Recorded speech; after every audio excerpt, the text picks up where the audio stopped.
Shalom,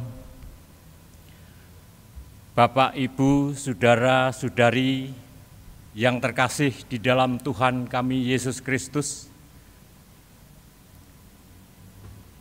Kami mengucapkan selamat pagi dan selamat berjumpa lagi di dalam kebaktian online pada saat ini. Saudaraku yang dikasihi Tuhan, marilah kebaktian ini segera kita mulai.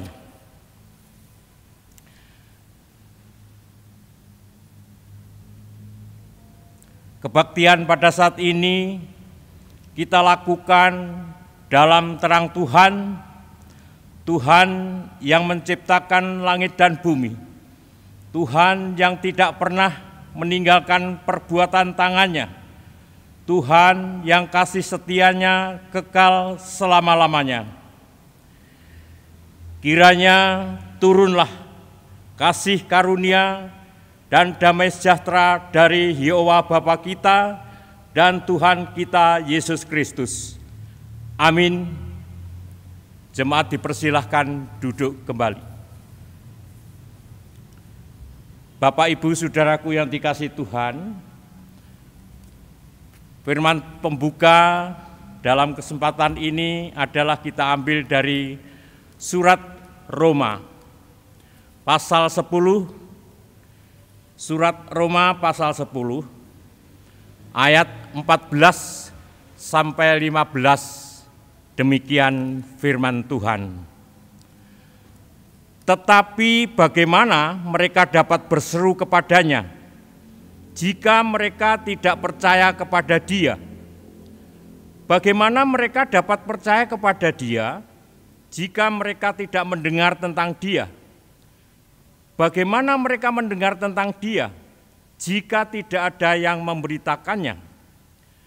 Dan bagaimana mereka dapat memberitakannya jika mereka tidak diutus? Seperti ada tertulis, betapa indahnya kedatangan mereka yang membawa kabar baik. Demikian firman Tuhan. Marilah saudaraku yang dikasihi Tuhan, kita memuji nama Tuhan dengan PKJ, pelengkap Kidung Jemaat nomor 8 ayat 1, 2, 3. Bukalah gapura indah.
Bapak Ibu Saudara yang dikasihi Tuhan, mari kita masuk di dalam doa syafaat. Segala hormat dan puji syukur kami tinggikan untuk Tuhan kami Yesus Kristus, yang senantiasa memberkati kehidupan kami anak-anak-Mu. Tuhan, di dalam kebaktian ini, izinkanlah kami mengucap syukur kepadamu, ya Allahku, ya Bapakku, atas hari baru, hari Sabat-Mu yang kudus, hari yang indah dan penuh pengharapan, atas napas kehidupan yang masih bisa kami nikmati hingga detik ini. Bapa, kami sadar atas dosa kesalahan yang kami lakukan selama kami hidup di dunia di hadapan Bapa, yang mengecewakan hati Tuhan dan mengecewakan hati sesama. Kami akui semuanya di hadapan Tuhan. Kami mohon pengampunan. Bapa Sorgawi, Tuhan kami Yesus Kristus, Allah yang penuh pengasihan, Bapa berkatilah kebaktian kami pada saat ini, meskipun masih dengan cara online, agar semuanya dapat berjalan dengan lancar. Tidak lupa kami juga berdoa bagi anak-anak-Mu, mereka yang sedang menderita sakit, kiranya Bapa memberkati dengan berkat kesembuhan, memulihkan kesehatannya. Bagi mereka saudara-saudara kami yang hidup dalam kondisi menderita kekurangan dikarenakan situasi perekonomian yang amat sulit, kiranya Bapa memberkati dengan mencukupkan segala sesuatu yang mereka butuhkan. Adapun untuk saudara-saudara kami yang menderita kesedihan karena sedang ditinggalkan untuk selama-lamanya oleh keluarga yang dicintai, Bapa kiranya memberikan penghiburan dan memberikan kekuatan dalam meneruskan perjalanan hidup di dunia yang masih panjang ini. Bapa Sorgawi, Tuhan kami Yesus Kristus, pada saat ini kami akan mendengarkan firman-Mu yang kudus sebagai dasar di dalam persiapkan menerima perjamuan kudus pada minggu depan. Kiranya Bapa Roh Kudus hadir dalam hati pikiran kami, agar kami semua diberikan kemampuan untuk dapat melakukan apa yang menjadi kehendak Bapa. Berkatilah Bapa kami semua, keluarga-keluarga kami, istri, suami, anak-anak, dan cucu-cucu kami, jauhkan dari pandemi COVID-19, jauhkan dari segala macam yang jahat, singkirkan segala macam pencobaan, godaan, serta fitnah dan berita-berita kebohongan yang semua diciptakan oleh iblis, raja kebohongan. Biarlah Bapa, firman-Mu yang ditaburkan pada saat ini tidak akan kembali sia-sia, namun akan tumbuh dengan subur dalam hati yang penuh kerinduan dan pengharapan. Doa ucap syukur dan permohonan kami pada saat ini kami aturkan dalam nama Tuhan kami, Yesus Kristus, Allah dan Juru Selamat kami yang hidup kekal selama-lamanya. Haleluya. Amin. Jemaat kasih Tuhan Yesus Kristus, kita akan menerima firman Tuhan yang pada saat ini kan kita taburkan dari Injil Lukas pasal 17. Injil Lukas pasal 17 ayat 5 sampai ayat yang ke-10. Demikian firman. Lalu kata rasul-rasul itu kepada Tuhan, "Tambahkanlah iman kami."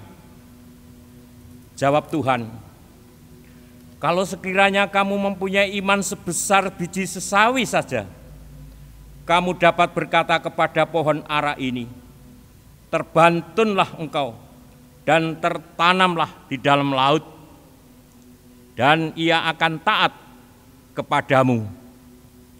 Siapa di antara kamu yang mempunyai seorang hamba yang membajak atau menggembalakan ternak baginya, akan berkata kepada hamba itu setelah ia pulang dari ladang, "Mari, segera makan." Bukankah sebaliknya, ia akan berkata kepada hamba itu, "Sediakanlah makananku, ikatlah pinggangmu, dan layanilah aku sampai selesai aku makan dan minum.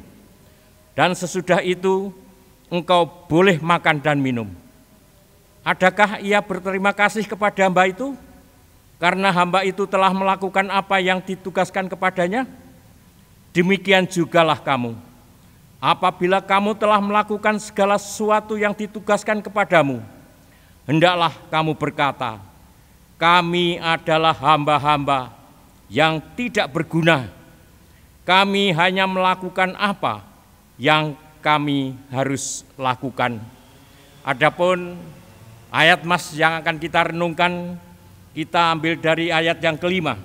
Demikian. Lalu kata rasul-rasul itu kepada Tuhan, "Tambahkanlah iman kami." Jawab Tuhan, "Kalau sekiranya kamu mempunyai iman sebesar biji sawi saja, kamu dapat berkata kepada pohon ara ini, 'Terbantunlah engkau dan tertanamlah di dalam laut,' dan ia akan taat kepadamu." Demikian firman Tuhan. Berbahagialah setiap orang yang mau menerima firman Tuhan dan melakukannya dalam kehidupannya sehari-hari. Haleluya. Mari kita menaikkan pujian lagi dengan Kidung PKJ nomor 46 ayat 1 sampai 3, "Dari Kungkungan Duka Kelam."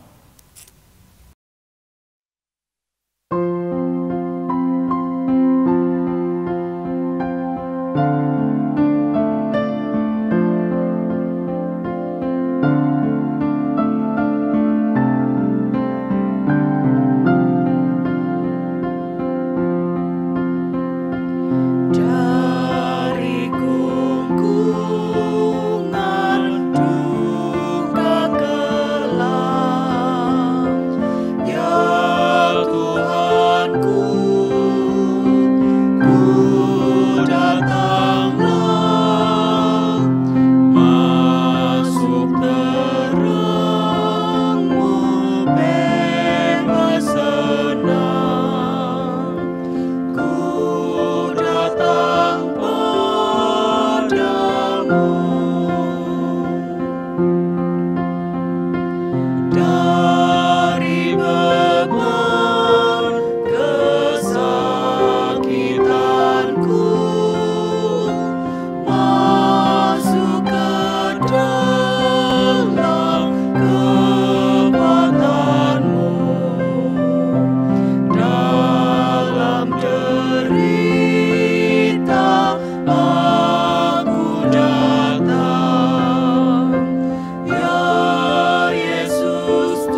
Bapak, Ibu, Saudaraku yang dikasihi Tuhan Yesus Kristus,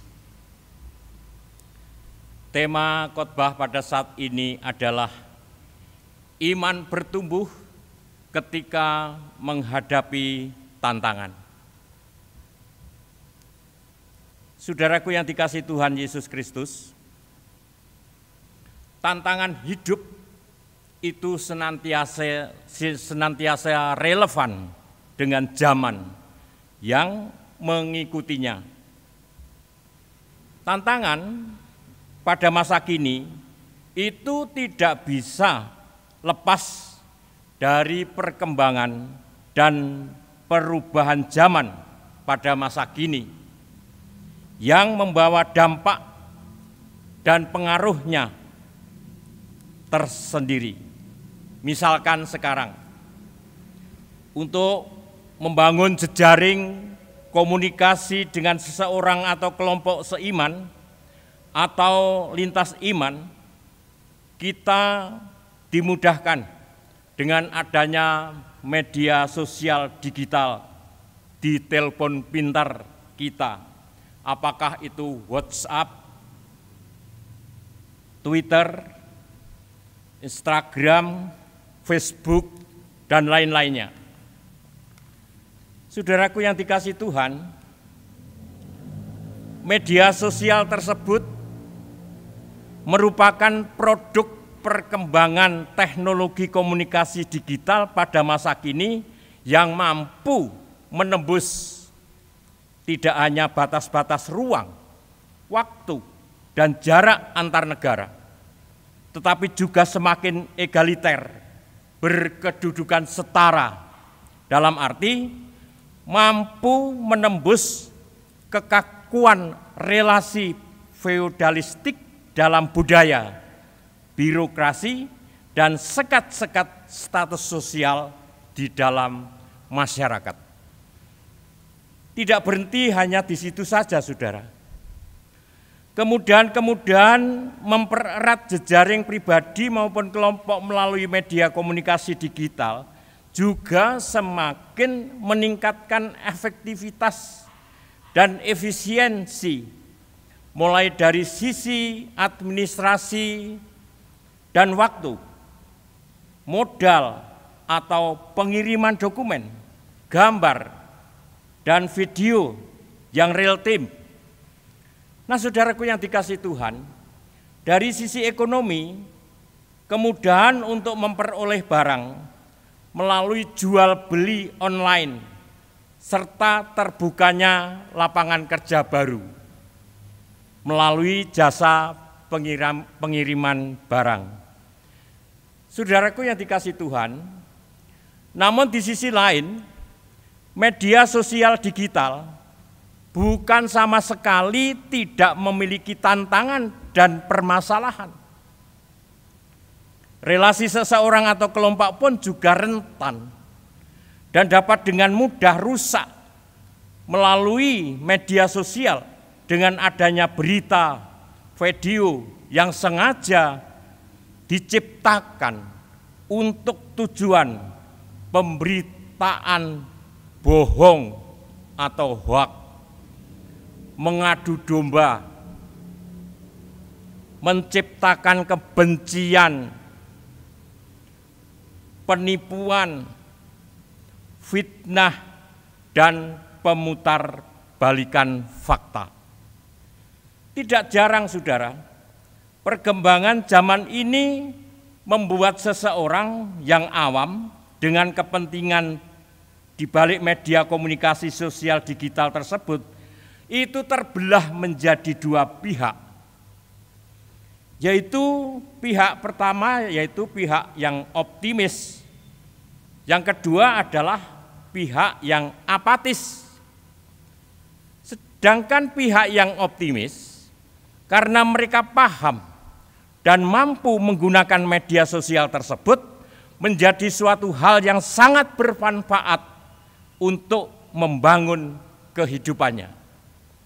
Sedangkan pihak yang kedua yaitu si pihak yang apatis, mereka tidak mengerti, lalu mereka biasa-biasa saja, cuek, acuh tak acuh dengan perkembangan teknologi karena tidak memahami cara memanfaatkannya. Lalu mereka memilih jalan aman karena khawatir akan tertipu. Hal tersebut tadi, saudara, hanya salah satu yang merupakan tantangan kita sebagai umat beriman pada zaman sekarang. Saudaraku yang dikasihi Tuhan Yesus, Rasul Paulus merasa perlu mengingatkan kepada anak rohaninya yaitu Timotius untuk mengingat ajaran yang sudah diberikan Paulus dan meminta kepada Timotius untuk tetap setia dan semangat dalam panggilan kudus dalam memberitakan Injil Tuhan. Rasul Paulus perlu menguatkan Timotius agar setia dan berani dalam mengabarkan Injil Tuhan. Hal ini berbanding terbalik dengan sahabat Paulus yang lain dari Asia Kecil, yaitu Vigelius dan Hermogenes, yang meninggalkan Paulus dan berpaling dari pemberitaan Injil. Saudaraku yang dikasihi Tuhan, lalu bagaimana dengan para sahabat atau murid pengikut Tuhan Yesus? Di dalam Lukas 17 ayat 5 tadi, mereka pun meminta pertolongan kepada Tuhan Yesus untuk menambahkan iman mereka. Mengapa mereka minta ditambahkan iman mereka? Karena mereka menghadapi adanya penyesatan, di mana mereka tidak hanya disesatkan, tapi mereka pun bisa menyesatkan orang lain. Sedangkan di sisi lain, mereka sebagai murid-murid Tuhan Yesus harus tetap mengampuni atas penyesatan tersebut dan mereka harus tetap melakukan tugas pelayanannya. Nah, saudaraku yang dikasihi Tuhan, situasi tersebut tidak mudah bagi manusia biasa seperti para murid atau sahabat-sahabat Tuhan. Oleh sebab itu, maka mereka meminta supaya ditambahkan iman mereka dengan harapan agar mereka tetap setia dan teguh dalam menjalankan tugas pelayanan mereka. Akan tetapi, saudara, Tuhan Yesus justru menjawab kuantitas iman yang diminta oleh para sahabat tersebut dengan iman yang berkualitas, yaitu iman sebesar biji sesawi. Nah, iman yang berkualitas tersebut akan mampu memindahkan pohon ara ke laut dan dalam pelayanan akan nampak seperti seorang hamba yang melaksanakan tugas dengan setia dan tulus ikhlas mengikuti kehendak tuannya.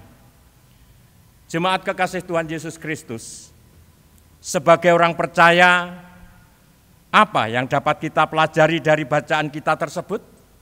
Yang pertama, Allah menghendaki setiap orang, banyak orang, sebagai mitra untuk ambil bagian dalam tugas mewartakan kabar keselamatan. Siapapun mereka yang dipilih Allah dalam panggilan kudus dengan segala kelebihan dan segala kekurangannya. Seseorang yang bersedia dipakai oleh Tuhan, maka Tuhan akan menyertai dan memperlengkapi dengan cara Tuhan sendiri. Meski dianiaya dan mengalami penderitaan, mereka wajib setia dalam iman dan panggilan tugas yang diembannya, dan hanya mengandalkan Allah saja mereka akan memiliki kekuatan.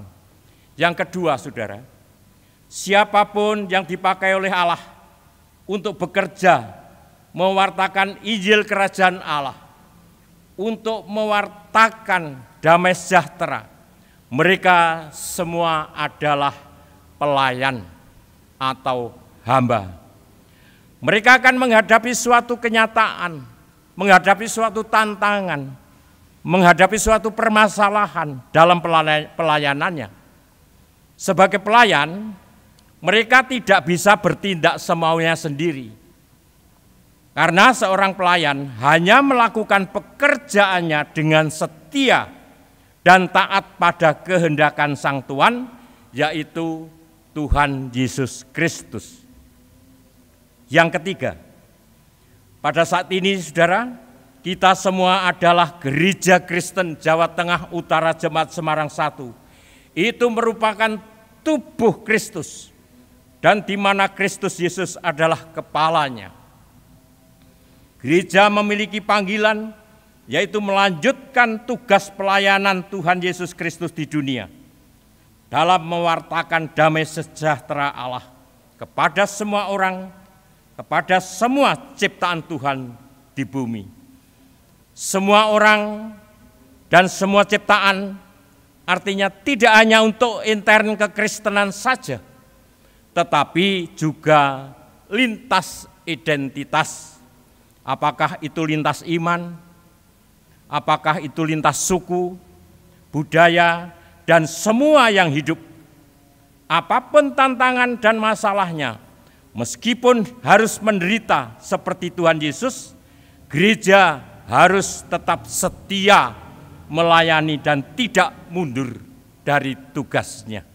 Yang keempat saudara, gereja mewartakan keselamatan dan damai sejahtera Allah di dunia dengan cara yang tepat, bijak, sesuai dengan konteks zaman. Kesadaran kontekstual diperlukan oleh gereja dalam melaksanakan tugas pewartaan ini.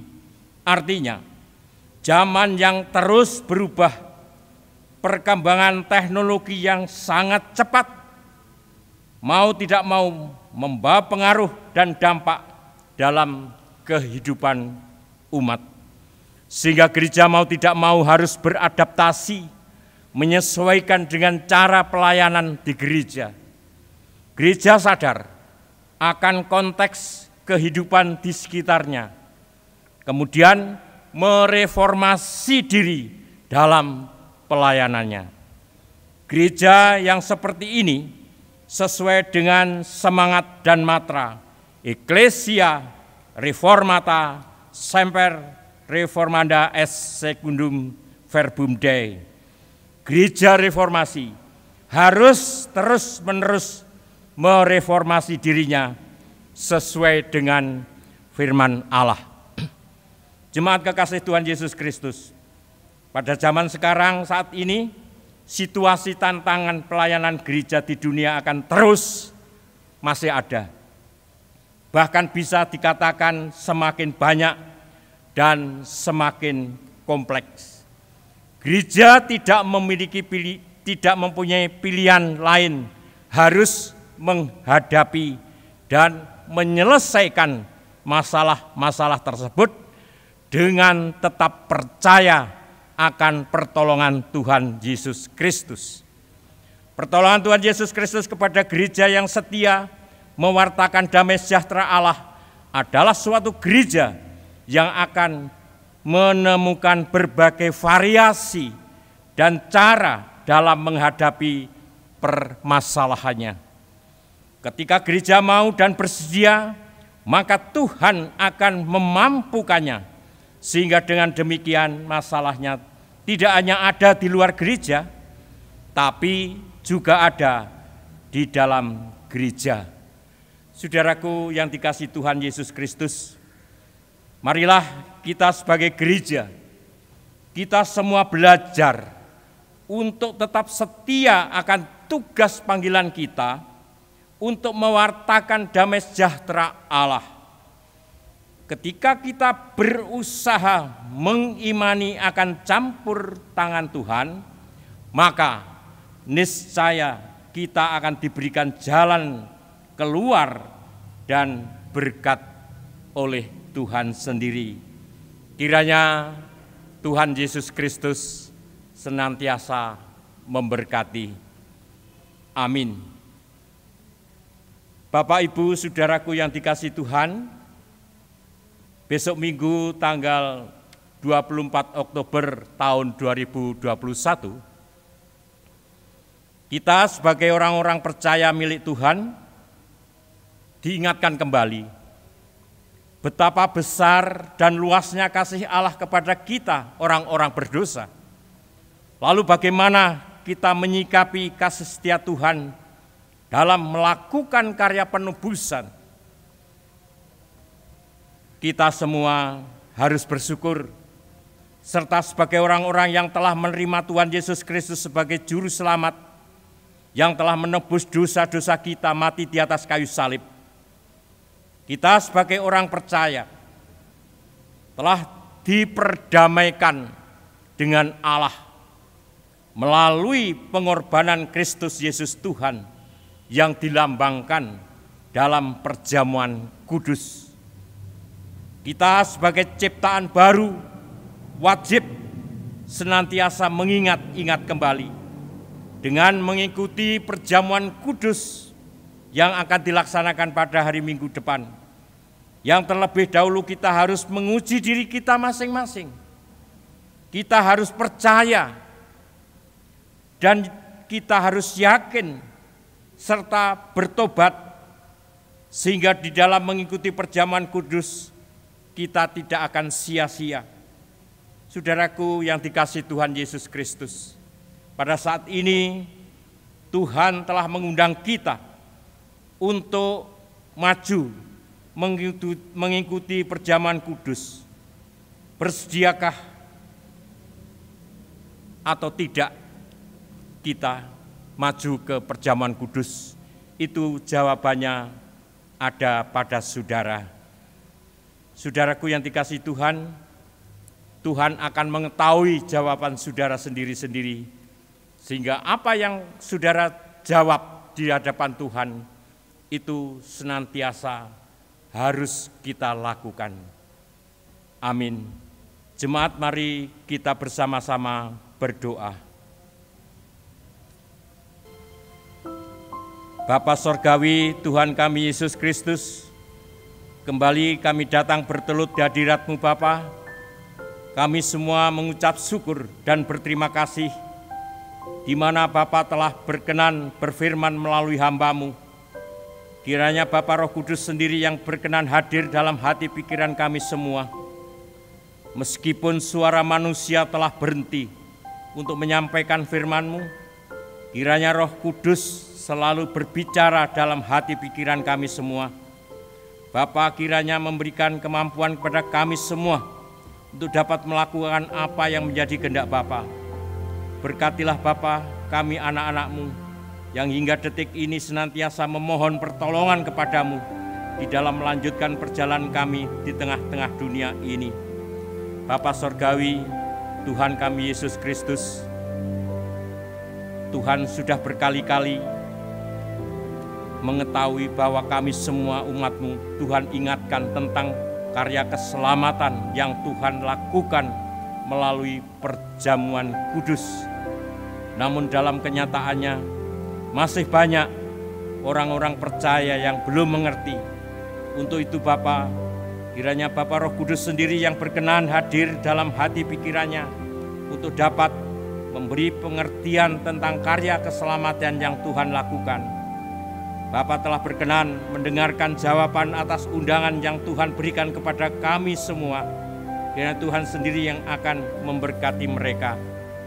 Kami percaya Bapa Sorgawi, sebelum kami berucap, Bapa telah mengetahui isi hati kami. Mana kiranya yang berkenan di hati-Mu, Bapa berkenan memberkati. Dan mana yang tidak berkenan di hati-Mu, sudilah Bapa mengampuninya. Doa kami aturkan dalam nama Tuhan kami Yesus Kristus yang telah mengajar kami berdoa demikian. Bapa kami yang di sorga, dikuduskanlah nama-Mu. Datanglah kerajaan-Mu, jadilah kehendak-Mu di bumi seperti di sorga. Berikanlah kami pada hari ini makanan kami yang secukupnya, dan ampunilah kami akan kesalahan kami, seperti kami juga mengampuni orang yang bersalah kepada kami. Dan janganlah membawa kami ke dalam pencobaan, tapi lepaskanlah kami daripada yang jahat. Karena Engkaulah yang punya kerajaan dan kuasa dan kemuliaan sampai selama-lamanya. Amin. Jemaat, mari kita memuji nama Tuhan kembali dengan kidung jemaat nomor 369A, bait 1, 2, dan 3. Ya Yesus, ku berjanji.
Yang dikasihi Tuhan,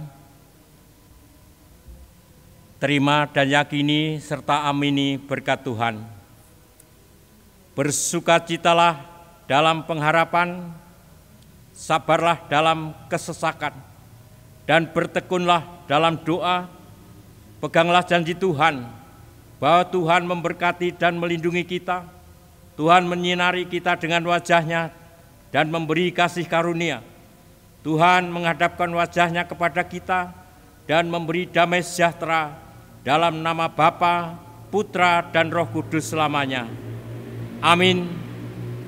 Kita pujian kidung PKJ nomor 184, nama Yesus termulia.